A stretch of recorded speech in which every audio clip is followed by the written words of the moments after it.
ಎಲ್ರಿಗೂ ನಮಸ್ಕಾರ. ತೀರಾ ತೀರಾ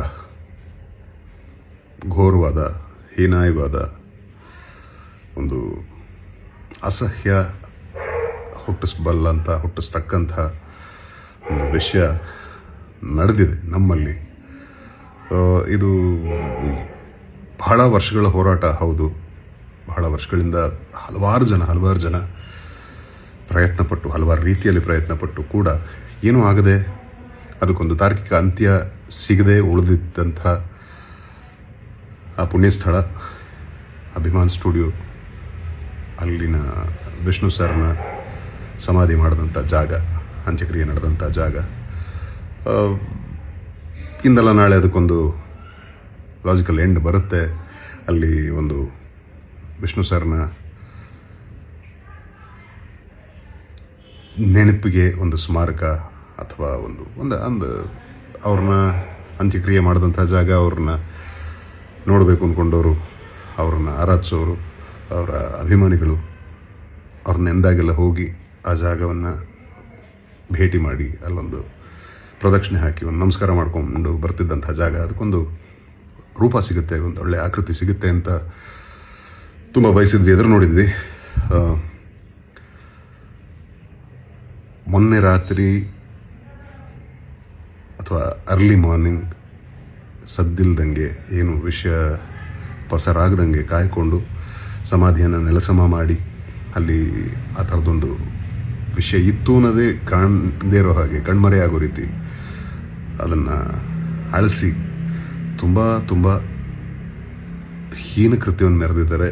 ಇದಕ್ಕೆ ಯಾವ ರೀತಿ ಅಂದರೆ, ಒಳ್ಳೆ ಮಾತುಗಳಲ್ಲಿ ಇದನ್ನು ಬಣ್ಣಿಸೋಕ್ಕಂತೂ ಆಗಲ್ಲ, ಒಳ್ಳೆ ಮಾತಲ್ಲಿ ಏನನ್ನೂ ಹೇಳೋಕ್ಕಾಗಲ್ಲ ಇದ್ರ ಬಗ್ಗೆ, ಅಷ್ಟು ಹೇಯ ಕೃತ್ಯ ಇದು ಅಂಥ ಒಬ್ಬ ಮೇರು ನಟನಿಗೆ ಮಾಡಬೇಕಿತ್ತ ಈ ಥರ ಅವಮಾನ ಅನ್ನೋದು ಒಂದಾದರೆ,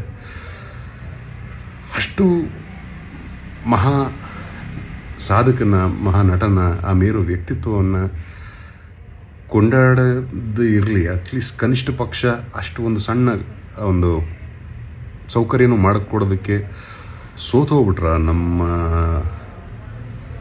ನಮ್ಮ ನಾಡೋರು, ಅಥವಾ ಯಾರು ಇದ್ರ ಬಗ್ಗೆ ಕಾಳಜಿ ವಹಿಸಿದ್ರೆ ಆ ಜಾಗನ ಉಳಿಸ್ಕೋಬೋದಿತ್ತು, ಅಂಥವರೆಲ್ಲ ಇಷ್ಟು ಸುಲಭವಾಗಿ ಕೈ ಬಿಟ್ಬಿಟ್ರ.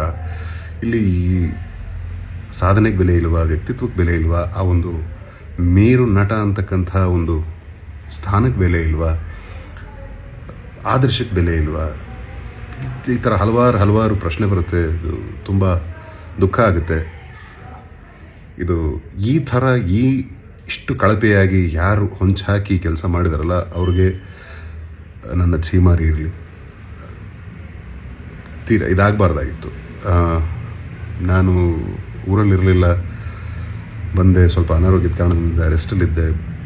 ವಿಷಯ ಗೊತ್ತಾದ ತಕ್ಷಣ ಅಂದರೆ, ಇನ್ನೂ ಈಗ ಹೇಳ್ತೀನಲ್ಲ, ಆಗಲೇ ಹೇಳ್ದಂಗೆ ಯಾವುದೇ ಥರನಾದ ಒಳ್ಳೆ ಪದಗಳು ಬಾಯಲ್ಲಿ ಹೊರಳಲ್ಲ ಈ ಥರ ವಿಷಯ ಕೇಳ್ಪಟ್ಟಾಗ, ತಿಳಿದಾಗ. ಇದು ತುಂಬ ಘೋರ, ತುಂಬ ಹೀನಾಯ, ಅಸಹ್ಯ. ಇನ್ನು ಏನು ಹೇಳಿದ್ರು ಇದು ಕಡಿಮೆನೆ. ಇದ್ರ ಹಿಂದೆ ಯಾರೇ ಹೊಂಚಾಕಿ ಇದಕ್ಕೆ ಕಾರಣರಿದ್ದೀರಲ್ಲ, ದೇವರು ನಿಮ್ಗೆ ತುಂಬ ಚೆನ್ನಾಗಿಟ್ಟಿರಲಿ. ಇದು ಅಂಥ ಒಬ್ಬ ನಟನಿಗೆ ಈ ಥರದ್ದು ಮಾಡಬಹುದಾದರೆ, ಅಂಥ ವ್ಯಕ್ತಿತ್ವಕ್ಕೆ ಈ ಥರ ಮಾಡಬಹುದಾದರೆ, ಬಾಕಿಯವರೆಲ್ಲ ಯಾವ ಲೆಕ್ಕ? ಸೊ ದೇವರು ನಿಮ್ಮನ್ನ ತುಂಬ ಚೆನ್ನಾಗಿಟ್ಟಿರಲಿ. ಅಭಿಮಾನಿಗಳನ್ನ ನಾವು ಜಾಗ ಇಲ್ಲ ಅಂದರೂ ಅಭಿಮಾನಿಸೋದು ನಿಲ್ಲಿಸಲ್ಲ. ಬಟ್ ಇದಕ್ಕೆ ಒಂದು ಸೂಕ್ತವಾದ ಒಂದು ಪರಿಹಾರ ಕಾಣ್ಕೊಳ್ಳೇಬೇಕಿದೆ. ಕೊರಗ್ತಾ ಕೂರೋದ್ರಲ್ಲಿ ಅರ್ಥ ಇಲ್ಲ ನಿಜ, ಬಟ್ ಇದು ಕೊರಗಲ್ಲ. ಇದು ಎಂದಿಗೂ ಅಳಿಸಲಾಗದಿರೋಂಥ ಒಂದು ನೋವು, ಎಂದಿಗೂ ಅಳಿಸಲಾಗದಿರ್ತಕ್ಕಂಥ ಒಂದು ಕಪ್ಪು ಚುಕ್ಕೆ ನಮ್ಮ ಕರ್ನಾಟಕದ ಚರಿತ್ರೆಯಲ್ಲಿ ಉಳಿಯುತ್ತೆ. ಇದು ಕಪ್ಪು ಚುಕ್ಕೆಯಾಗಿ ಉಳಿಯುತ್ತೆ.